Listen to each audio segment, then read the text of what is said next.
Okay, so that glue is going to take a little while to dry. So what I need to do now is build the motor mount. And all I did was, this is just the fuselage table. I cleaned it up. I took a scraper. Well, it wasn't really a scraper. I took a ruler and I scraped anywhere there was a screw mark so it'd be nice and flat. Okay, so I drew my rectangle and then I did diagonals to make sure it was indeed square, and it was. Then I drew my center V just like the plan shows. Okay.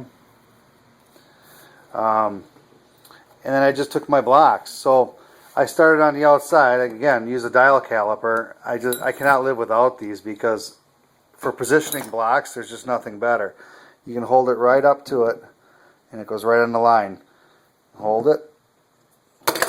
Hold down. Take the screw gun. Screw it down. So I start with the outside. Once that's in, I take a small block. I just pinch it. You know, you don't need to measure this, of course. You just butt it up tight and screw it down. Then I moved up to here. I set my block with the dial caliper.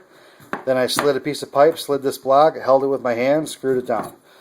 Then I worked around. I did this side.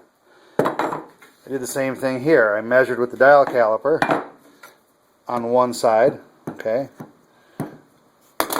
Then I put a piece of pipe in, pinched it. Measured with the dial caliper, put a piece of pipe in, pinched it, screwed it down. Now I'm just going to do this lower section. Okay.